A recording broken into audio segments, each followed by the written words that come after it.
K Suvidha super speciality orthopaedic ಮತ್ತು multi speciality ಆಸ್ಪತ್ರೆ. ನೂತನ ಆಸ್ಪತ್ರೆ ಉದ್ಘಾಟನೆಗಾಗಿ ಆಗಮಿಸುತ್ತಿರುವ ಸನ್ಮಾನ್ಯ ಶ್ರೀ ದಿನೇಶ್ ಗುಂಡೂರಾವ್ ಅವರಿಗೆ ಆದರದ ಸುಸ್ವಾಗತ. ದಿನಾಂಕ 22/1/2025 ಸಮಯ ಬೆಳಗ್ಗೆ 12:30. ಸ್ಥಳ Padmavati extension colony, IOC petrol bunk ಹತ್ತಿರ, ಆಶಾಪುರ ರಸ್ತೆ, ರಾಯಚೂರು. ನಗರದ ಪತ್ರಿಕಾ ಭವನದಲ್ಲಿ ಕರೆದ ಪತ್ರಿಕಾಗೋಷ್ಠಿಯನ್ನು ಉದ್ದೇಶಿಸಿ ಮಾತನಾಡಿ, ನಾಡಿನ ಬಿಕ್ಕು ಮತ್ತು ಚಿಕ್ಕುಣಿ ಸಂಘದ ಪೂಜ್ಯ ಭಂತೆ ಬೋಧಿದತ್ತ ಇವರ ನೇತೃತ್ವದಲ್ಲಿ ದಿನಾಂಕ 15/11/2024 ಸನ್ನತಿಯಿಂದ ಪ್ರಾರಂಭವಾದ ಪಂಚಶೀಲ ಪಾದಯಾತ್ರೆ ಕರ್ನಾಟಕ ರಾಜ್ಯದಲ್ಲಿ ಇರುವ ಸಾಮ್ರಾಟ್ ಅಶೋಕರ ಶಿಲಾಶಾಸನಗಳಿಗೆ ಭೇಟಿ ನೀಡುತ್ತಾ ಮತ್ತು ಅಲ್ಲಿಯ ಅವಶ್ಯಕತೆಗಳ ಬಗ್ಗೆ ಸಂಕ್ಷಿಪ್ತವಾಗಿ ಅಧ್ಯಯನ ಮಾಡುತ್ತಾ ಕಲಬುರಗಿ, ಯಾದಗಿರಿ, ರಾಯಚೂರು, ಕೊಪ್ಪಳ, ವಿಜಯನಗರ, ಬಳ್ಳಾರಿ, ಚಿತ್ರದುರ್ಗ, ತುಮಕೂರು, ಬೆಂಗಳೂರು ಗ್ರಾಮಾಂತರ ಜಿಲ್ಲೆಗಳಲ್ಲಿ ಅಂದಾಜು 800 ಕಿಲೋಮೀಟರ್ಗೂ ಹೆಚ್ಚು ದೂರ ಸಂಚರಿಸಿ ನೂರಾರು ಗ್ರಾಮಗಳಲ್ಲಿ ವಾಸ್ತವ್ಯ ಮಾಡಿ ಧಮ್ಮ ಸಂದೇಶ ನೀಡಿ ಬೌದ್ಧ ಸಮುದಾಯದ ಬೇಡಿಕೆಗಳ ಈಡೇರಿಕೆಗೆ ಜನಜಾಗೃತಿ ಮೂಡಿಸುತ್ತಾ ಆಯ್ದ ಸ್ಥಳಗಳಲ್ಲಿ ಧಮ್ಮ ದೀಕ್ಷಾ ನೀಡುತ್ತಾ ಮುಂದುವರಿಯುವುದು. ಜನವರಿ 23ರಂದು ಯಶವಂತಪುರ ಮಾರ್ಗವಾಗಿ ಡಾಕ್ಟರ್ BR ಅಂಬೇಡ್ಕರ್ ಅವರ ಕನಸಿನ ದಕ್ಷಿಣ ಭಾರತ ಧಮ್ಮ ಕೇಂದ್ರವಾದ ನಾಗಸೇನ ಬುದ್ಧ ವಿಹಾರ ಸದಾಶಿವ ನಗರಕ್ಕೆ ತಲುಪಿ ವಾಸ್ತವ್ಯ ಹೂಡಿ 24ರಂದು ಬೆಳಗ್ಗೆ 9 ಗಂಟೆಗೆ ಅಲ್ಲಿಂದ ಹೊರಟು ಬೆಂಗಳೂರು ಫ್ರೀಡಂ ಪಾರ್ಕ್ ತಲುಪಲಿದೆ ಎಂದರು. ಇದರಲ್ಲಿ 16,000ಕ್ಕೂ ಹೆಚ್ಚು ಜನರು ಶಾಂತಿಪೂರ್ವಕವಾಗಿ ಪಾದಯಾತ್ರೆಯಲ್ಲಿ ಭಾಗವಹಿಸುವ ನಿರೀಕ್ಷೆ ಇದ್ದು, ಫ್ರೀಡಂ ಪಾರ್ಕ್ ತಲುಪಿ ಬಹಿರಂಗ ಸಭೆಯಾಗಿ ಮಾರ್ಪಟ್ಟು ಸಮಾರೋಪಗೊಳ್ಳುವುದು.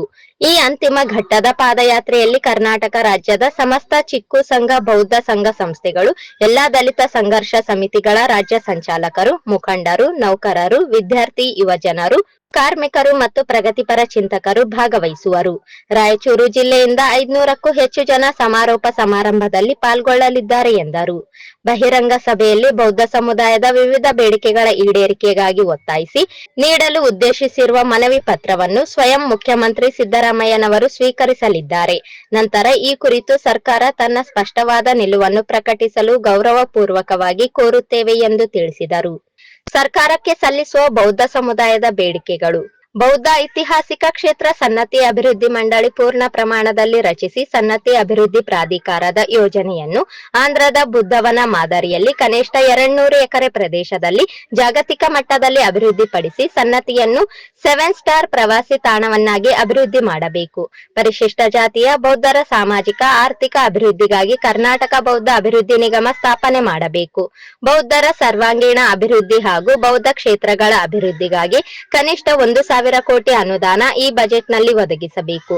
ಪ್ರತಿ ವರ್ಷ ಮಹಾತ್ಮ ಗೌತಮ ಬುದ್ಧ ಜಯಂತಿಗೆ ಸಾರ್ವತ್ರಿಕ ರಜೆ ಘೋಷಣೆ ಮಾಡಬೇಕು. ಬೋಧಗಯ ಟೆಂಪಲ್ ಆಕ್ಟ್ 1949 ರದ್ದುಗೊಳಿಸಿ ಬುದ್ಧಗಯಾದ ಮಹಾಬೋಧಿ ಮಹಾವಿಹಾರದ ಆಡಳಿತವನ್ನು ಸಂಪೂರ್ಣವಾಗಿ ಬೌದ್ಧರಿಗೆ ನೀಡಬೇಕು ಎಂದು ಕೇಂದ್ರ ಸರ್ಕಾರಕ್ಕೆ ಮತ್ತು ಬಿಹಾರ ಸರ್ಕಾರಕ್ಕೆ ಸೂಕ್ತ ಶಿಫಾರಸು ಮಾಡಬೇಕು.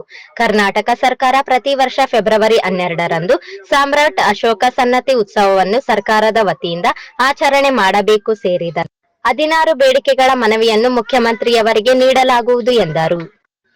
ಈ ಕಾರ್ಯಕ್ರಮಕ್ಕೆ ರಾಜ್ಯದ ಎಲ್ಲಾ ಜಿಲ್ಲೆಗಳಿಂದ ಸಾವಿರಾರು ಸಂಖ್ಯೆಯಲ್ಲಿ ಬೌದ್ಧ ಉಪಾಸಕ ಉಪಾಸಕಿಯರು ಮತ್ತು ಡಾಕ್ಟರ್ BR ಅಂಬೇಡ್ಕರ್ ಅವರ ಅನುಯಾಯಿಗಳು, ದಲಿತ ಸಂಘಟನೆಗಳ ಮುಖಂಡರು, ಪ್ರಗತಿಪರ ಚಿಂತಕರು ಆಗಮಿಸಿ ಸನ್ನತಿ ಪಂಚಶೀಲ ಪಾದಯಾತ್ರೆಯ ಸಮಾರೋಪ ಸಮಾರಂಭವನ್ನು ಯಶಸ್ವಿಗೊಳಿಸಬೇಕು ಎಂದು ಕೋರಿದರು. 15/11/2024 ಸನ್ನತಿಯ ಬೌದ್ಧ ಶಿಲಾಶಾಸನದಿಂದ ಪಾದಯಾತ್ರೆ ಪ್ರಾರಂಭವಾಗಿ ದಿನಾಂಕ 24/1/2025 ಫ್ರೀಡಂ ಪಾರ್ಕ್ನಲ್ಲಿ ಅದು ಸಮಾರಂಭ ಜರುಗಲಿದೆ. ಆ ಸಮಾರಂಭಕ್ಕೆ ರಾಜ್ಯದಿಂದ ಎಲ್ಲ ಜಿಲ್ಲೆಯ ಬೌದ್ಧ ಉಪಾಸಕರು, ಉಪಾಸಕಿಯರು ಮತ್ತು ಬೌದ್ಧ ಅನುಯಾಯಿಗಳು ಮತ್ತು ಬೌದ್ಧ ಭಿಕ್ಷುಗಳು ಇದರಲ್ಲಿ ಭಾಗವಹಿಸಿದ್ದಾರೆ. ಇದು ಬೌದ್ಧ ಉಪಾಸಕರ ಬೌದ್ಧ ಧರ್ಮದ ಸುಮಾರು ವರ್ಷಗಳ ಬೇಡಿಕೆ ಇದ್ದು ಬೌದ್ಧ ಜಯಂತಿಯಂದು ರಜೆ ಘೋಷಿಸಬೇಕು. ಪ್ರತಿ ಜಿಲ್ಲೆಗಳಲ್ಲಿ ಒಂದು ಬೌದ್ಧ ಇದು ಮಾಡಬೇಕಂತೇಳಿ ಸುಮಾರು ಬೇಡಿಕೆಗಳು 11-13 ಬೇಡಿಕೆಗಳು 16 ಬೇಡಿಕೆಗಳನ್ನು ಇಟ್ಕೊಂಡು ಈ ಪಾದಯಾತ್ರೆ ಪ್ರಾರಂಭವಾಗಿದೆ. ಸನ್ನತಿಯಿಂದ ಪ್ರಾರಂಭವಾಗಿ ರಾಯಚೂರು, ಲಿಂಗಸೂರು, ಚಿಂಚಣಿ ಬ್ರಿಡ್ಜ್ ಮುಖಾಂತರ 24 ಬೆಂಗಳೂರು ಸೇರಲಿದೆ. ಸರ್ಕಾರಕ್ಕೆ ಅಂದು ಸಲ್ಲಿಸುವ ಬೇಡಿಕೆಗಳ ತಮ್ಮ ಮುಂದೆ ಪ್ರಕಟಿಸಲು ಇಚ್ಛಿಸುತ್ತೇನೆ. ಒಂದು, ಬೌದ್ಧ ಐತಿಹಾಸಿಕ ಕ್ಷೇತ್ರ ಸನ್ನತಿ ಅಭಿವೃದ್ಧಿ ಮಂಡಳಿ ಪೂರ್ಣ ಪ್ರಮಾಣದಲ್ಲಿ ರಚಿಸಿ ಸನ್ನತಿ ಅಭಿವೃದ್ಧಿ ಪ್ರಾಧಿಕಾರ ಯೋಜನೆಯನ್ನು ಆಂಧ್ರದ ಬುದ್ಧವನದ ಮಾದರಿಯಲ್ಲಿ ಕನಿಷ್ಠ 200 ಎಕರೆ ಪ್ರದೇಶದ ಜಾಗತಿಕ ಮಟ್ಟದ ಅಭಿವೃದ್ಧಿ ಮತ್ತು ಸನ್ನತಿಯನ್ನು 7 ಸ್ಟಾರ್ ಪ್ರವಾಸಿ ತಾಣವಾಗಿ ಅಭಿವೃದ್ಧಿ ಮಾಡಬೇಕು. 2, ಪರಿಶಿಷ್ಟ ಜಾತಿ ಬೌದ್ಧರ ಸಾಮಾಜಿಕ ಆರ್ಥಿಕ ಅಭಿವೃದ್ಧಿಗಾಗಿ ಕರ್ನಾಟಕ ಬೌದ್ಧ ಅಭಿವೃದ್ಧಿ ನಿಗಮ ಸ್ಥಾಪನೆ ಮಾಡಬೇಕು. 3, ಬೌದ್ಧರ ಸರ್ವಾಂಗೀಣ ಅಭಿವೃದ್ಧಿಗಾಗಿ ಹಾಗೂ ಬೌದ್ಧ ಕ್ಷೇತ್ರಗಳ ಅಭಿವೃದ್ಧಿಗಾಗಿ ಕನಿಷ್ಠ 1000 ಕೋಟಿ ರೂಪಾಯಿ ಅನುದಾನವನ್ನು ಈ ಬಜೆಟ್ಗೆ ಒದಗಿಸಬೇಕು. ಪ್ರತಿ ವರ್ಷ ಮಹಾತ್ಮ ಗೌತಮ್ ಬುದ್ಧ ಜಯಂತಿಗೆ ಸಾರ್ವತ್ರಿಕ ರಜೆ ಘೋಷಣೆ ಮಾಡಬೇಕು. 5, ಬೋಧಗಯ ಟೆಂಪಲ್ ಆಕ್ಟ್ 1949 ರದ್ದುಗೊಳಿಸಿ ಬುದ್ಧಗಯದ ಬೋಧಿ ವಿಹಾರ ಆಡಳಿತವನ್ನು ಸಂಪೂರ್ಣ ಬೋಧನೆ ನೀಡಬೇಕೆಂದು ಕೇಂದ್ರ ಸರ್ಕಾರಕ್ಕೆ ಮತ್ತು ಬೌದ್ಧ ಬಿಹಾರ ಸರ್ಕಾರಕ್ಕೆ ಸೂಕ್ತ ಶಿಫಾರಸು ಮಾಡಬೇಕು. 6, ಕರ್ನಾಟಕ ಸರ್ಕಾರ ಪ್ರತಿ ವರ್ಷ ಫೆಬ್ರವರಿ 12ರಂದು ಸಾಮ್ರಾಟ್ ಅಶೋಕ ಸನ್ನತಿ ಉತ್ಸವವನ್ನು ಸರ್ಕಾರದ ವತಿಯಿಂದ ಆಚರಣೆ ಮಾಡಬೇಕು. 7, 1990 ಸಂವಿಧಾನ ತಿದ್ದುಪಡಿ ಕಾಯ್ದೆ ಪ್ರಕಾರ ಪರಿಶಿಷ್ಟ ಜಾತಿಯಿಂದ ಬೌದ್ಧ ಧರ್ಮಕ್ಕೆ ಸೇರಿದ ವಿದ್ಯಾರ್ಥಿಗಳಿಗೆ ಪರಿಶಿಷ್ಟ ಜಾತಿ ವಿದ್ಯಾರ್ಥಿ ವೇತನ ಪಡೆಯಲು ಅನುಕೂಲವಾಗುವಂತೆ ಸಮಾಜ ಕಲ್ಯಾಣ ಇಲಾಖೆ SSP ಕರ್ನಾಟಕ ತತ್ರಾಂಶ ಸರಿಪಡಿಸಬೇಕು ಮತ್ತು ಎಲ್ಲ ಪರಿಶಿಷ್ಟ ಜಾತಿಯ ವಿದ್ಯಾರ್ಥಿಗಳಿಗೆ ವಿದ್ಯಾರ್ಥಿ ವೇತನ ನೀಡಬೇಕು. 8, ಸಂವಿಧಾನದ ಕಾಯ್ದೆ ಪ್ರಕಾರ ಪರಿಶಿಷ್ಟ ಜಾತಿ ಹಿಂದೂ ಮತ್ತು ಸಿಖ್ ಬೌದ್ಧ ಧರ್ಮಕ್ಕೆ ಸೇರಿದವರಾಗಿದ್ದಾರೆ.